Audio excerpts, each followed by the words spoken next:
It had been another long night for Daniel Morris, a 36-year-old single father juggling two part-time jobs and the unpredictable demands of raising his 8-year-old son, Liam, all on his own. Ever since his wife's sudden passing 3 years ago, life had been a daily test of endurance, his days beginning before sunrise, his nights ending well past midnight, his dreams often interrupted by the loud hum of worry in his mind. Bills piled up faster than he could pay them, Liam's school projects seemed to arrive in a constant stream, and the old car he drove, a 2004 sedan with a persistent rattle, threatened to give out completely every time he turned the key. On that chilly Thursday evening, he'd just finished a grueling shift at the hardware store and was making his way home, thinking about the leftover spaghetti waiting in the fridge and how Liam would probably complain about it again. The streets were quiet, except for the occasional passing car, their headlights cutting through the fog that had rolled in from the river. Daniel's mind wandered as he drove, calculating what was left in his bank account, wondering if he could somehow squeeze in a few hours of overtime that weekend, and thinking about whether he could afford to get Liam a new pair of sneakers before school started up again next week. That's when he saw it, something that made him instinctively ease his foot off the gas. Under the flickering light of a busted street lamp, on the corner by an abandoned laundromat, stood a woman clutching a small child to her chest. Even from a distance, Daniel could see the terror in her eyes. Her hair was tangled, her clothes torn, and there was a bruise darkening across her cheek. The little boy in her arms looked no older than 5, his small face buried against her shoulder, his arms wrapped tight around her as though letting go wasn't an option. Daniel's heart began to pound, a strange mix of adrenaline and protective instinct flooding through him. He slowed the car to a crawl, glancing in the rearview mirror to make sure no one was following him before pulling over. "Hey, are you okay?" he called out through the cracked window, his voice gentle but firm. The woman flinched at the sound, taking a cautious step back, her eyes darting toward the shadows behind the laundromat. "Please, help us," she whispered, so faintly he barely heard her. Without hesitation, Daniel got out of the car, glancing into the darkness where her gaze had been fixed. Something didn't feel right. "It's okay," he said, holding his hands out to show he meant no harm. "I'm Daniel. This is my car, come on, you can sit inside, it's warm." The woman hesitated, her arms tightening protectively around the boy, but when a sudden noise, a metallic clang, like a dumpster lid slamming shut, echoed from the alley, she moved quickly toward him. Daniel opened the back door, helping her inside before sliding into the driver's seat. "Thank you," she breathed, still clutching the child. "I'm Emma. This is Noah." Daniel gave a small nod and pulled away from the curb, scanning the sidewalks in his mirrors. "Do you need me to take you to the hospital?" he asked, noticing the way she winced every time she shifted in her seat. But Emma shook her head sharply. "No. Please, just drive." Something in her tone told him not to press, not yet. For several minutes, the car was silent except for the hum of the engine and the faint, shuddering breaths of the boy in the back. Daniel kept glancing at Emma, noting the way she kept looking over her shoulder as though expecting someone to appear out of the fog. "You're safe now," he said softly, though he wasn't entirely sure it was true. When they finally reached Daniel's small rented house, a 2-bedroom place with peeling paint and a sagging porch, Liam was waiting at the window. His eyes widened at the sight of the strangers. "Dad, who's that?" he called out as Daniel unlocked the door. "Friends," Daniel answered, ushering Emma and Noah inside.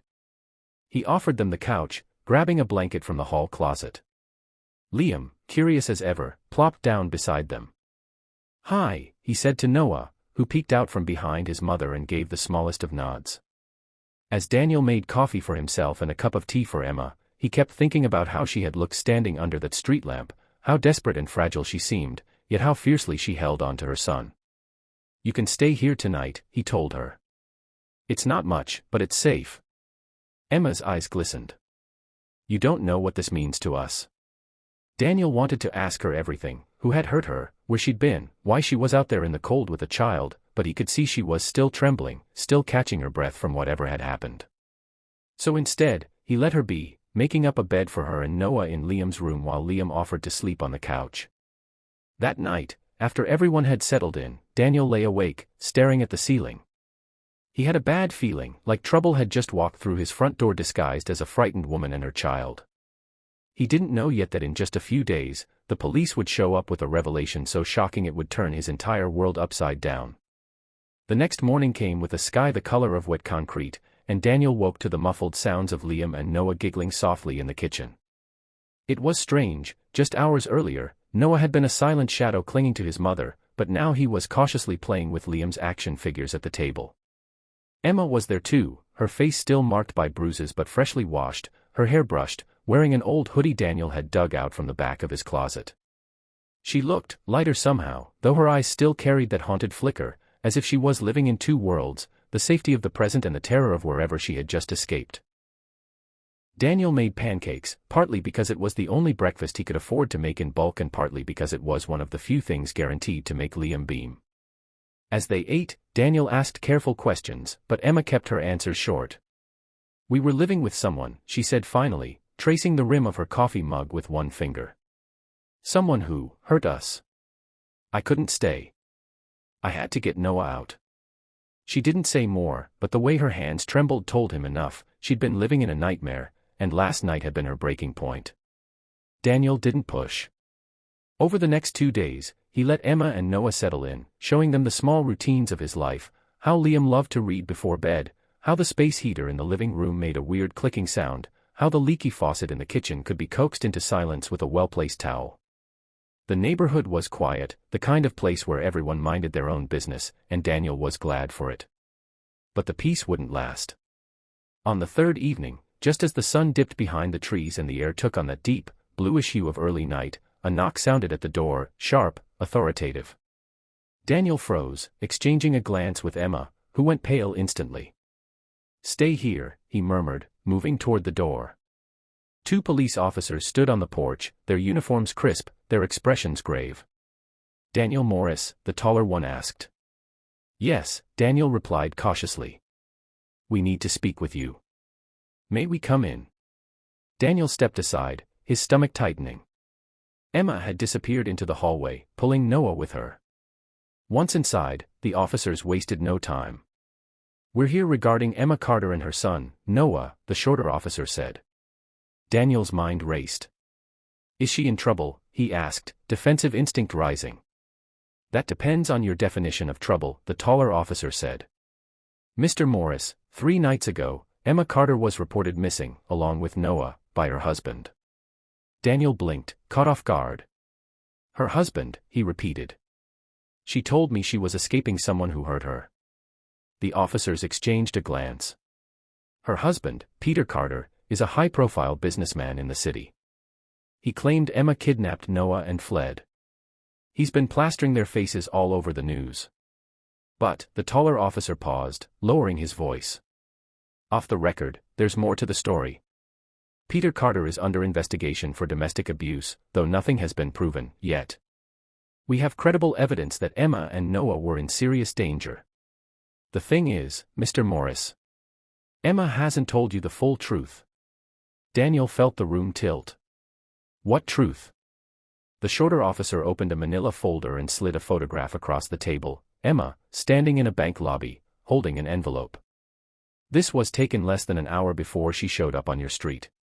She withdrew $30,000 in cash from a joint account. That money is missing. Peter claims it's his.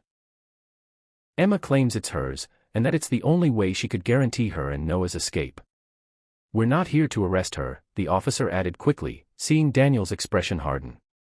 "We're here to keep her alive. We have reason to believe Peter has hired someone to find her, someone who won't hesitate to hurt anyone in the way." Daniel's thoughts churned, Emma's guarded answers, her constant glances over her shoulder, the way she'd clutched Noah like he was the last thing in the world she cared about.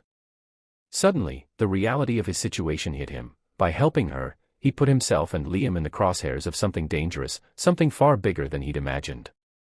"Where is she now?" the taller officer asked.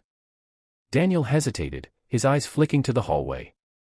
Before he could answer, Emma stepped into the room, her chin lifted despite the fear in her eyes. "I'm right here," she said, her voice steady. "And I'm not going back." The officers exchanged another look. "Then we need to move you tonight," one said. "Both of you, and your host, are targets now. Peter's men are getting close."